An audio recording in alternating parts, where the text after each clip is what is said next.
नमस्कार। अक्षर अकेडमी में आपका स्वागत है। मैं हूं पुष्पेंद्र पांडे। ग्रामोद्योग के दूसरे वाले पार्ट में, यानी जो इससे पहले हमने जो ग्रामोदय का केंद्र वाला पार्ट देखा कि केंद्र सरकार ग्रामोद्योग के क्षेत्र में कौन कौन से प्रयास करती है। आज वाले इस वीडियो में अपन देखेंगे राज्य सरकार यानी छत्तीसगढ़ सरकार द्वारा ग्रामोदय में किए जाने वाला क्या क्या प्रयास है, जो परीक्षा के हिसाब से काफी महत्वपूर्ण है।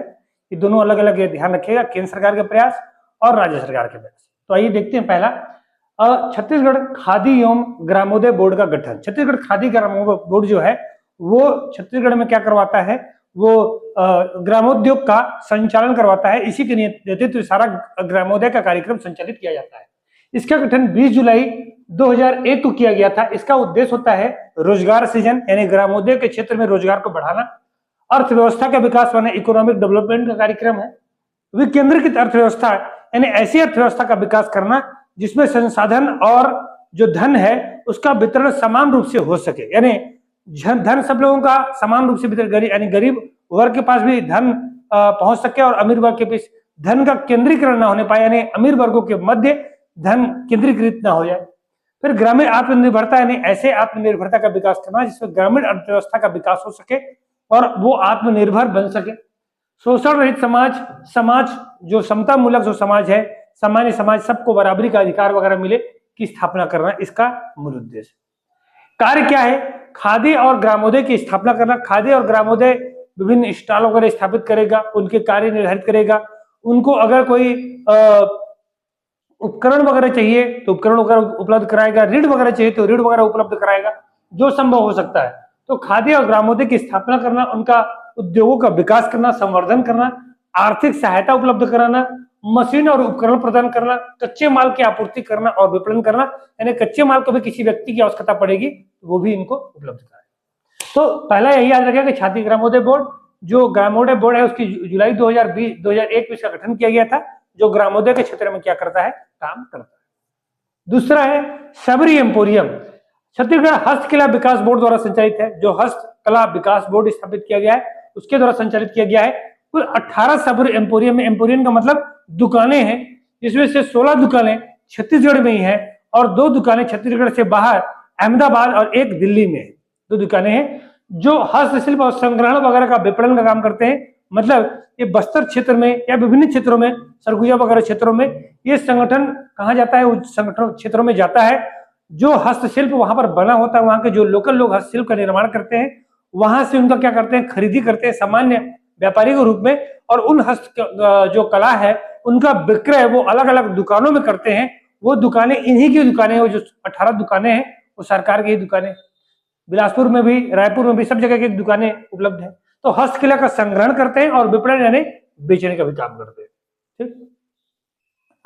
फिर तीसरा है छत्तीसगढ़ माटी कला बोर्ड। माटी कला बोर्ड, इसका गठन 13 अगस्त 2012 को किया गया था। ग्रामोद्योग विभाग द्वारा संचालित किया जाता है, इन्हीं इस विभाग द्वारा संचालित किया जाता है। इसका उद्देश्य है पारंपरिक माटी शिल्पकारों को सर्वांगीण विकास करना और उद्यमिता का कौशल प्रशिक्षण देना, यानी जो माटी से यानी मिट्टी से जो कौशल का निर्माण करते हैं, माटी के शिल्पकार हैं, कुम्हार वगैरह हैं, उनका सर्वांगीण विकास करना। सर्वांगीण विकास मतलब ट्रेनिंग भी देंगे, सहायता भी उपलब्ध कराएंगे, बीमा भी करवा देंगे, सहायता ऋण वगैरह भी उपलब्ध कराएंगे, सब प्रकार का देंगे। और उचित कौशल का, उद्यमिता का कौशल विकास करना, इनको बिजनेस का ट्रेनिंग वगैरह भी देंगे कि कैसे अपने बिजनेस को जो है वो उद्योग में बदल सके, बड़े स्तर पर उद्योग स्थापित कर सके। ये आपको ध्यान रखना है, माटी कला बोर्ड। अगला है बिलासा हैंडलूम एम्पोरियम। छत्तीसगढ़ राज्य हथकरघा विकास बोर्ड द्वारा, विपणन संघ द्वारा, रायपुर द्वारा संचालित किया जा रहा है। हथकरघा के वस्त्रों का निर्माण करना और उनका बिक्री करना। हथकरघा के क्षेत्र मतलब हैंडलूम से जितने भी कार्यक्रम हो रहे होंगे उनका जितना भी है वो बिलासा हैंडलूम एम्पोरियम के माध्यम से संचालित किया जाता है। छत्तीसगढ़ में रायपुर, राजनांदगांव, कोरबा, भिलाई में शोरूम की स्थापना की गई, यानी 4 जगह है, 4 जिले में 5 शोरूम आते हैं।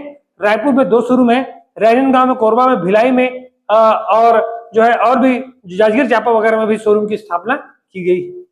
फिर एकीकृत हथकरघा विकास योजना में बुनकरों में समग्र विकास करने के लिए छत्तीसगढ़ में 10 क्लस्टर बनाए गए हैं। 10 क्लस्टर आधारित विकास किया गया, समूह बनाया गया, क्लस्टर मतलब ग्रुप बनाया गया है। वो क्लस्टर की स्थापना कहाँ की गई है?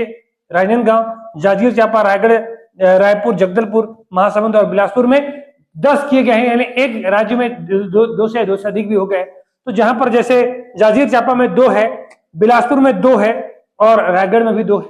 तो ऐसे संगठन जहां पर हथकरघा के क्षेत्र में काम कर रहे हैं, जहां पर हैंडलूम का काम हो रहा है, वहां पर एक क्लस्टर का विकास किया गया है। उन क्षेत्रों में हथकरघा में काम करने वाले जो श्रमिक होंगे उनको विशेष सुविधाएं मिलती हैं। फिर छत्तीसगढ़ रोजगार सृजन कार्यक्रम, ये ग्रामीण क्षेत्रों में रोजगार उपलब्ध कराने के लिए बनाया गया है ग्रामोदय की स्थापना, लेकिन ये केवल ST/SC और OBC के लिए होगा।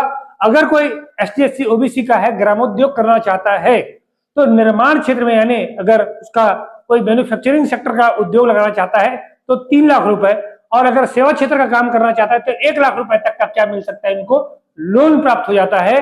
5% का अंशदान करना है इनको और 35% तक अनुदान मिल जाता है। मतलब 1 लाख रुपए जो मिलेगा उसमें 35,000 रुपए फ्री हो जाएगा, बाकी पैसा इनको क्या करना है, उनको पटाना है 5% अंशदान के आधार पर। तो मुख्यमंत्री रोजगार सृजन कार्यक्रम के तहत कोई भी ग्रामीण व्यक्ति ST/SC OBC वो क्या कर सकता है, अपना खुद का व्यापार शुरू कर सकता है, जिसका जो है लागत 3 लाख के लागत तक लगने वाला हो या 1 लाख तक के लागत का लगने वाला हो। फिर बुनकर स्वास्थ्य बीमा योजना, अगर कोई व्यक्ति बुनकर स्वास्थ्य बीमा योजना का लाभ लेना चाहता है, कोई बुनकर है, तो 50 रुपए वार्षिक प्रीमियम के आधार पर 15,000 का स्वास्थ्य बीमा वो करवा सकता है। स्वास्थ्य लाभ 15,000 तक की बीमारी वगैरह भी इलाज होगा तो 15,000 तक का इलाज निःशुल्क हो जाएगा। रेशम पालन परियोजना, राज्य में 629 टसर उत्पादन केंद्र है। इसके अलावा जसपुर में, सरगुजा में, बस्तर में, कांकेर में इरिगेशन का उत्पादन होता है। छत्तीसगढ़ में 5 प्रकार के रेशम मिलते हैं, इरी, आपका मूंगा टसर, ओक टसर और आपका जो है, ये 5 प्रकार कहाँ मिलता है, छत्तीसगढ़ में मिलता है। और छत्तीसगढ़ का रेशम पालन की पूरी परियोजना है, विशेष रूप से बस्तर में संचालित की जा रही है। ठीक। फिर रायपुर, बिलासपुर और जगदलपुर में खादी ग्रामोदय विक्रय केंद्र, यानी इन शहरों में खादी ग्रामोदय का विक्रय केंद्र स्थापित किया गया है, जहां पर खादी की वस्तुएं विक्रय के लिए रखी जाती हैं। बस्तर में बांस कला केंद्र की स्थापना की गई है, खादी ग्रामोदय बोर्ड द्वारा ही संचालित किया जाता है, जो बांस से बने शिल्पों का निर्माण करते हैं, जैसे बॉटल, लैंप, आपका बहुत सारे बांस के जो है शिल्प बनते हैं, उनका निर्माण करता है।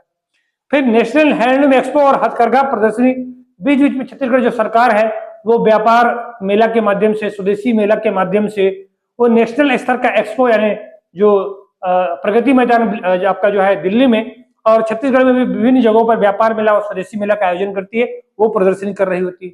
फिर पुरस्कार भी देती है छत्तीसगढ़ सरकार। स्वर्गीय बिसाहूदास महंत पुरस्कार के नाम से प्रतिवर्ष एक बुनकर को 2 लाख रुपए का पुरस्कार मिलता है, ये ध्यान रखना है। और दीनदयाल उपाध्याय के नाम से जो पुरस्कार दिया जाता है, प्रतिवर्ष 2 बुनकर को 1-1 लाख रुपए का पुरस्कार दिया जाता है, ताकि हथकरघा के क्षेत्र को प्रोत्साहित किया जा सके। तो ये था आपका छत्तीसगढ़ में हथकरघा के क्षेत्र में किए जाने वाले या ग्रामोदय के क्षेत्र में किए जाने वाले छत्तीसगढ़ सरकार के प्रयास। ये 2 पार्ट में ग्रामोदय के वीडियो आ गया, पहला वीडियो हमने पहले डाल दिया था, आज दूसरा वीडियो है। एक ग्रामोदय के वीडियो कंप्लीट हो जाता है, यहां से कोई भी क्वेश्चन बच कर जाने वाले नहीं। ठीक, तो अभी के लिए इतना ही, बहुत बहुत धन्यवाद।